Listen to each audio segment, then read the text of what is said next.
Good day to all of you out there in Facebook and YouTube land and all saints of St. Paul's.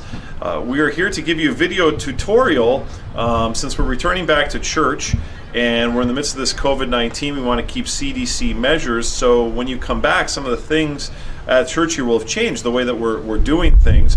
A lot of these are already outlined in those protocols that we have posted to our Facebook and YouTube page, but nonetheless we thought a visual walkthrough might be helpful for you so you can know what to expect when you come. Now, if you want to use face masks, by all means do so. They won't be required. Of course, if you have any symptoms at all, COVID symptoms, please stay home. And if you're at a high-risk group, just know this, God hears your prayers and knows your heart, regardless of whether or not you can come or whether or not you stay home. So don't think that you're somehow being a bad Christian because you choose to stay home instead of coming. We're going to leave that decision up to you. We're opening this up for people who feel comfortable coming back. But if you don't feel comfortable, that's okay. You can stay home.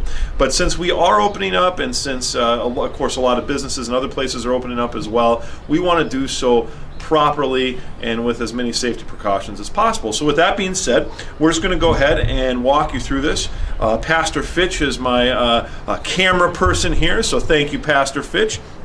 So to start, when you show up in the morning, whether it's the 8 o'clock service on Sunday, the 10:45, or the 6:15 on Monday night, or the 6 o'clock, we're going to have ushers waiting for you, and we'll have these blue lines here every 6 feet to kind of just help you measure where the social distancing mark is. When you come in here, we'll have a hand sanitizing station so that you can sanitize your hands. Of course, if you do have your own hand sanitizer, we do encourage you to use that because there's just a shortage. It's hard to get a hold of, but we do have these here. We do have some in stock. And we're not running out anytime soon. Yeah, so this is available for you to sanitize your hands if you need to.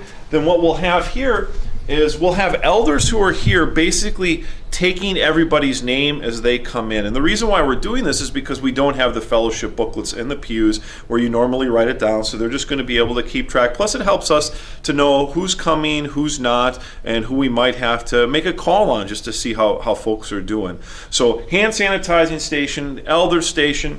Then as we keep moving, this is where the bulletins will be for the service. When we get inside, you'll notice that there are no Bibles, there are no hymnals in the pews. It just means less touching, less of a risk of spreading anything that anyone might have. And so everything will be in the bulletin. Everything. Hymns and everything. Yeah, hymns. Everything will be in there. Plus we'll have PowerPoint, but everything will be available in that bulletin. We will leave also some portals of prayer available. This is the April, June. The June ones will be out here in the next couple weeks, but we'll set those there so that you can take those along. Now, also the doors will be left open. That way it's easy entry without anybody having to touch anything. Right. And you'll notice, right, we still have the lines, and this is where you're going to get ushered in. I think I used in the protocols, think of it like a fancy restaurant, where you go and you have a maitre d' who waits to seat you, because that's what we're going to do. Now, as I wrote in there, this might mean you can't sit in your favorite pew. In fact, it probably means you won't, and you might end up even towards the front of the church. But as we come in, you'll notice every other pew. And the goal is to seat family units together, or 2 people per pew. And so what we're going to do is we're going to start, the ushers are, by filling up the sanctuary from the north to the south. And the reason why they want to do that is because we want to be able to fit as many people as possible. We don't know how many people are going to come, but we figure we can fit around 80, maybe 100, depending on how many family units actually show up. We want to keep safe distancing, and we want to fill in. Plus, if we don't fill a particular section, that means we don't have to wipe it down, and it's less work for the crew who's doing all the wiping down in between services, because we are sanitizing everything, light switches, pews, everything in between services. So we're going to fill from the north to the south, and you will be ushered to your individual spot by an usher to kind of help keep everything orderly and to maintain social distancing. The only other real, I think, question is about the Lord's Supper. So why don't we take a look at what's going to happen with the Lord's Supper. So you'll notice we still have the blue tape lines. These are at 6 feet all the way. Helps you maintain social distancing. So when you're in line for the Lord's Supper, you can move to the next line as each person goes.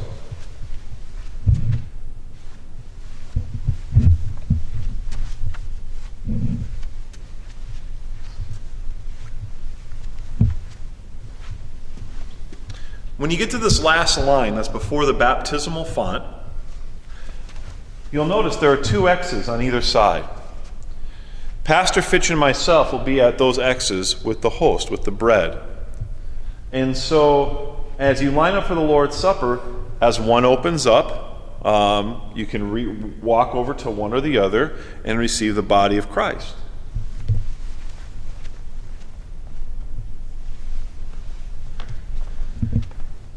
Next to the pastor will be an elder. An elder will be serving the wine. And so you'll receive the Lord's blood. You'll be able to place it in a basket. And then you'll be able to follow back to your seat.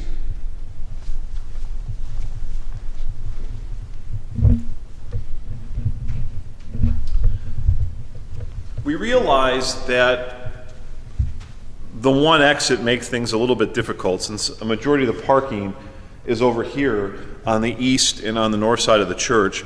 That's a long distance to walk to the south entrance. So if you think that's going to be too far for you to walk, just let us know, because we will have a set of ushers at our north doors. And they're going to have bulletins available for people who want to just listen in their cars instead of coming in, which is an option. And then we'll have the Lord's Supper at the end. Those are in the protocols. But also, they'll be able to usher you in if you don't want to walk all the way around and all the way in. They'll be available to open those doors, bring you in, and seat you. But we can keep then the flow of the seating continuous, without interruption, without kind of making sure that everything's getting filled kind of in an orderly way. Again, also remember that if you want to, you can sit in your car in the parking lot. We'll have ushers at the north door so that they can get you a bulletin if you need it. And you can listen to the service. And you can participate using that bulletin. All you have to do is go to 100.1 FM, because we have a handy-dandy little FM transmitter. Yeah. So I think that's really all that we need to consider as we come back. We're very excited to have worship in the sanctuary, even if it's going to be with reduced numbers and these protocols in place. But it is good to be in the house of the Lord. If you have any questions or concerns or clarifications, please contact me or Pastor Fitch or Cindy at the office. Our numbers are all available on our website or in your bulletins. And the church number here is 605-225-1847. Anything else that you can think of, Pastor Fitch? We will be having Bible study. Yes. We do ask that people sign up for Bible study. We will do that, and we will have extra tables set up with up to 2 people per table or 1 family unit. 23 tables, so I mean... Yeah, so we can handle almost 50 people, plus more if we have whole family units too. Yeah. We won't have Sunday school, but we will have Bible study, and Pastor Bobby and I will be continuing our... We'll be team teaching. 2 pastors and a whiteboard. Also, we won't be doing offering. No, we'll leave the offering over by the doors with the collection plate ready to receive. Yeah, and you can just, if you have an offering that you would like to share, you can just leave your envelope or whatever it is right there in the offering plate. Yep. Or you can continue to drop it off at the church office with Cindy. Or use online giving. Yep. So or use online giving. Whichever We've got many different ways for you to access this stuff. Yep. All right. Well, God's blessings. Thanks for joining us, and hopefully this is a little bit helpful just to kind of get you oriented to what you can expect when you come on Sunday. So God's blessings to you. Peace be with you.